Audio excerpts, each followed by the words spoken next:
Un mois après Standard & Poor's, qui a privé la France de son triple A, l'agence Moody's menace à son tour d'abaisser la note française.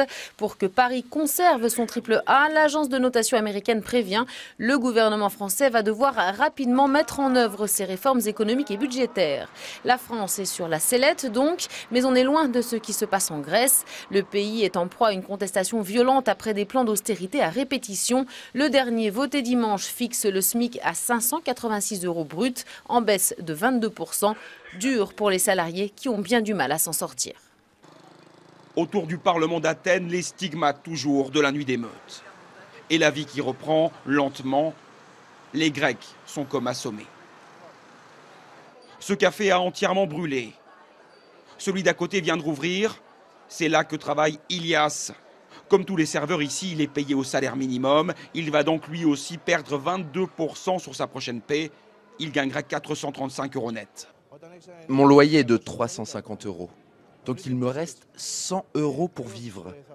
Trouvez-moi n'importe où en Europe quelqu'un capable de vivre avec 100 €. Vous savez comment ça va finir? On va tous se retrouver dans la rue et se voler les uns les autres. Premier défi, s'approvisionner tous les jours. Alors que le prix du poisson, des fruits et des légumes n'a pas changé, lui. Les clients achètent juste pour aujourd'hui et après on verra. Ils achètent peu, très peu et parfois plus rien du tout. Anna et son mari gagnaient 1700 € à deux avant le plan de rigueur. Depuis, elle a perdu son emploi et le salaire de son mari a été diminué.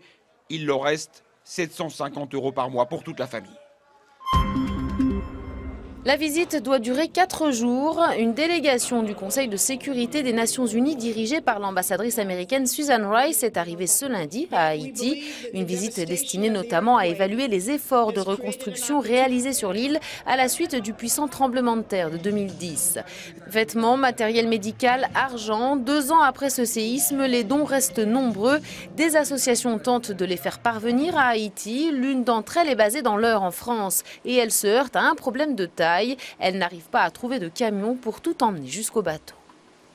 Vous voyez, ça vaut de l'or, ça, en Haïti. Il y a eu beaucoup d'amputés ces derniers temps. La générosité des gens a rempli cette cave. Tout ceci est destiné à la jeunesse haïtienne, souvent blessée et orpheline, encore très gravement touchée par le séisme de 2010.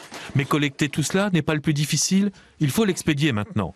Cette association, hébergée par la mairie d'Évreux, a l'opportunité de faire voyager ses dons gratuitement vers Haïti, aidée par l'agglomération de La Rochelle cette fois, par petit chargement de 10 mètres cubes chacun. Il faut juste trouver un transporteur jusqu'à La Rochelle. Ils savent déjà ce qui doit partir en priorité. C'est les chaises handicapées, les livres pour les enfants, les ordinateurs, et puis après les vêtements et des chaussures, parce qu'il y a beaucoup d'enfants aussi qui vont à l'école qui n'ont pas de chaussures. Le tremblement de terre d'Haïti, 230 000 morts, 300 000 blessés. 2 années et 1 mois plus tard, les camps d'urgence recueillent toujours 1 million de sans-abri. Frédéric Grimaud a photographié le calvaire des Haïtiens. Ensuite, il a réussi à collecter 40 mètres cubes de matériel divers. Mais jamais il n'a pu les envoyer à Port-au-Prince. Le matériel destiné aux enfants d'Haïti moisit quelque part dans une cave de l'Eure. Et ce sont surtout les collectivités locales qui sont défaillantes. On a eu une promesse d'une ville de l'Eure, 2500 € pour de l'aide d'urgence. Ça fait à peu près 6 mois. On attend toujours un papier officiel du maire. C'est la confiance qui manque, paraît-il. L'aide est réputée souvent détournée. Les quelques euros qui permettraient d'acheminer le matériel manquent aussi. Les mairies, les départements, les régions, c'est pareil. Au bout d'un an, 1 an et demi, 2 ans, ils estiment qu'ils ont fait assez. Le comité de soutien à Haïti a donc 10 jours pour trouver un transporteur pour mener à bon port la générosité des gens. Les suppositoires au camphre, au menthol et à l'eucalyptus retirés du marché par l'AFSAPS. L'Agence française de sécurité sanitaire les interdit, en tout cas pour les enfants de moins de 30 mois. La raison, ces suppositoires sont susceptibles de provoquer des convulsions. Explication. Bronchorectine, Terpone, Trophyrès. Voici la liste de ces suppositoires censés dégager les bronches et qui ne porteront plus que la mention « enfant » sur leur boîte et non plus « nourrisson ». Car ces médicaments sont désormais contre-indiqués pour les moins de 30 mois. et tous les enfants ayant comme antécédent des convulsions ou de l'épilepsie. Décision prise par l'AFSAPS, au motif que ces produits dits naturels, à base de camphre ou d'eucalyptus, peuvent dans de rares cas entraîner des troubles neurologiques. C'est quelque chose que l'on connaissait déjà depuis pas mal de temps et qui avait déjà fait contre-indiquer ce type de produit chez l'enfant de moins de 30 mois, que ce soit par voie inhalée ou par application locale. Donc on étend en fait cette contre-indication à une autre voie d'administration que sont les suppositoires. Toutes les boîtes à destination des nourrissons ou celles qui ne mentionnent pas ces effets indésirables graves ont déjà été retirées ce matin. Et les pharmaciens sont prêts à répondre aux questions des parents. Pour les nourrissons, il n'y a pas d'équivalent. Il faut juste faire des lavages de nez quotidiens avec de l'eau salée et de mer. Et alors, il y a l'homéopathie. Mais au niveau des infections bronchiques, en vente libre, il n'y a rien. Pour les plus de 30 mois, ces médicaments continuent d'être indiqués comme traitement d'appoint des bronchites. Voilà, regarde un peu celui-là.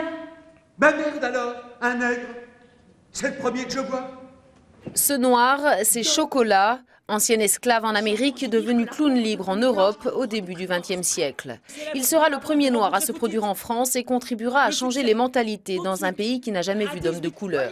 Tombé dans l'oubli, Chocolat refait surface dans un spectacle monté avec la Maison de la Culture d'Amiens. Chocolat, clown nègre, une pièce qui raconte son histoire, une pièce qui amuse autant qu'elle fait réfléchir sur nos rapports aux autres et à nos origines, dans une société qui se pose encore sur ces sujets beaucoup de questions.